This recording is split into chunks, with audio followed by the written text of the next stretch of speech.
Well, good morning. Welcome to the shop. Today's October 18th, 2021, and it's a cool morning here in South Texas. A lot cooler than what we're used to. Us guys here in the South, we don't like the cold too much. We're used to 100-degree weather and 100% humidity most times, so it is really hot here and humid. Well, today we got this project right here.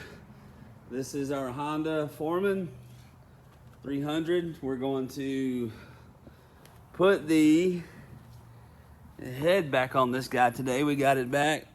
Right here is here's the top.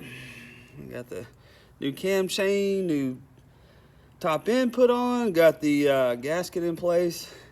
And let's go get the head out of the truck over here. Here's the Mayak, 18 foot. We're still working on it. We've got more videos coming. A lot more to go on that guy still. So we'll come over here to the truck. Let me show you the head that we got. We got new valves put in it, new seals, springs, retainers, clips. A lot of stuff was destroyed. It was bent and broke. Didn't have good compression. Even with a fresh top end, we were losing compression, and we found out why. The valves, both valves were completely bent and broke. So here we go. Here's the truck. Old 99 GMC. Oldie but goodie.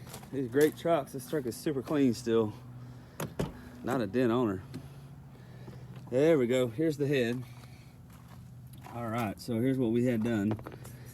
We had two new valves put in, the exhaust and the intake valve. Had that put in. They cleaned it up. Lapped the valves in. Seated them in good. Measured them. Got the right height. New springs. Retainer clips, both intake and exhaust. And also, when they had the, these are notorious about stripping out, the exhaust bolts, updated to bigger 3/8 bolts. And also, a lot of this is available from our friends of O'Reilly.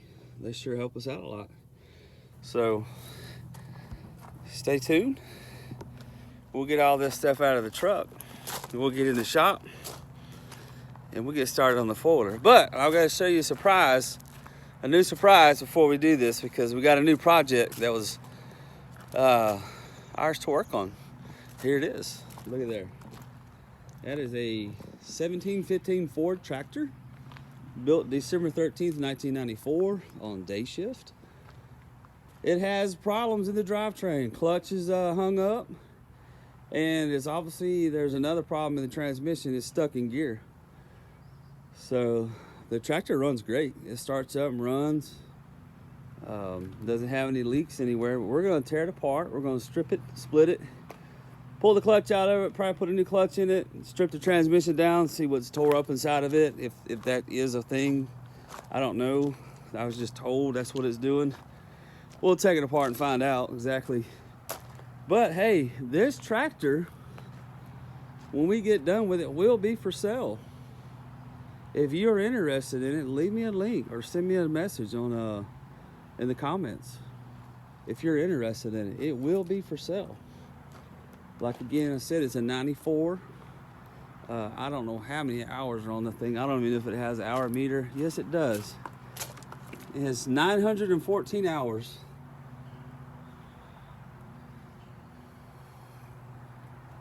So it starts up and runs great. All right, let's get on with the four-wheeler. All right, so here we go. We're gonna put the head in on this motor here on this little Honda four-wheeler. We've got our new head gasket in place right here. We got our dowel pin here, and the other one's on the head right here. This guy right there, he's in place. All our surface areas are good and clean. No oil, no grease. One thing I like to do is I take the timing chain right here and I put it on a little bungee cord. And the reason I do that is I can pull it through the head when I put the head back up on top of the motor. It makes it a lot easier. Pull the chain through the head.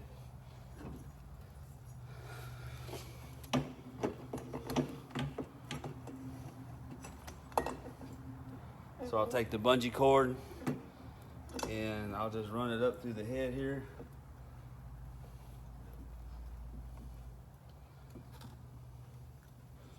Grab it.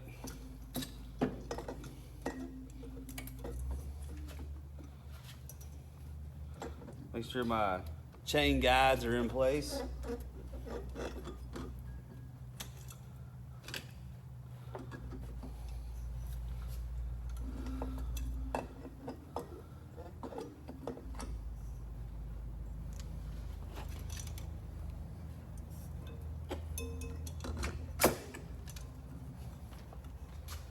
And that's all there is to it. It's in place. And I'll take and dally this guy off. Hook him on somewhere. And that'll hold our chain up.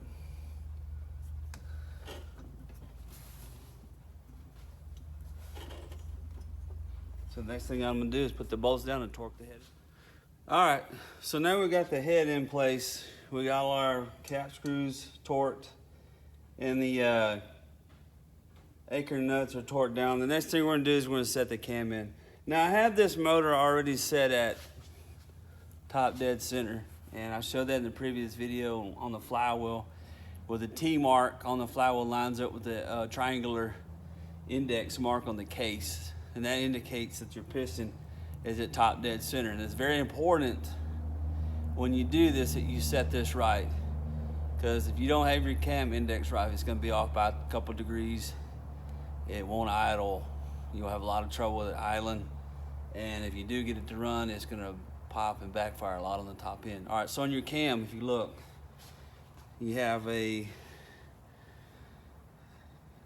flat spot on your lobes here. Then on the other ear, you have a high spot. Okay, this lobe on the cam, your lobes are pointed up. When you set top dead center, roll it back to this ear where you see the smooth top part of your cam is showing. You want your lobes facing down towards the bottom of the motor. If they're facing up, that's incorrect on your timing. So it has to be with your lobes facing down. See how they're facing down here? And this one's facing down. That's the way it should be.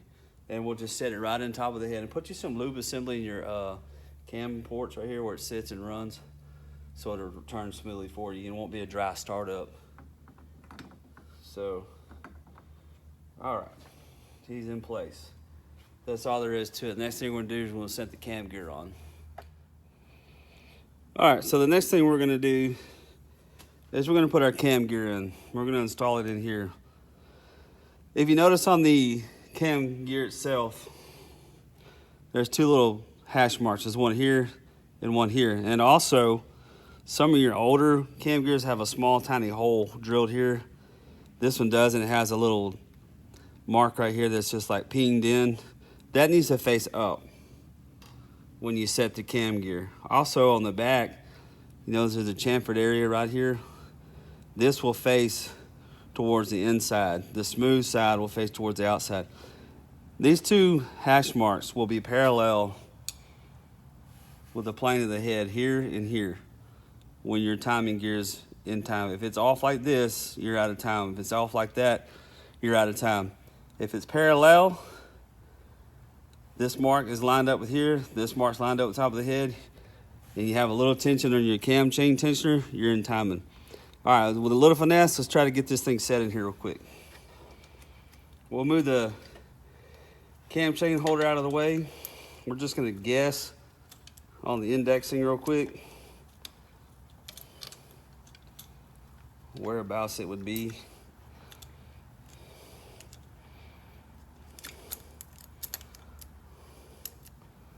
Most of the time, so right there, if you look, I hit it dead on. That hash mark is lined up here, and this hash mark is lined up here. So the next thing we'll do is we'll make sure our cam, the lobes are facing down, the sides up.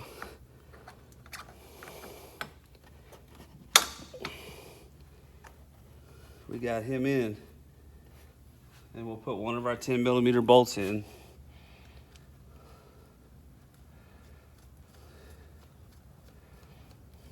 Okay. Now he's in. Now if we look, I know you probably can't see in the video. Let me get a light.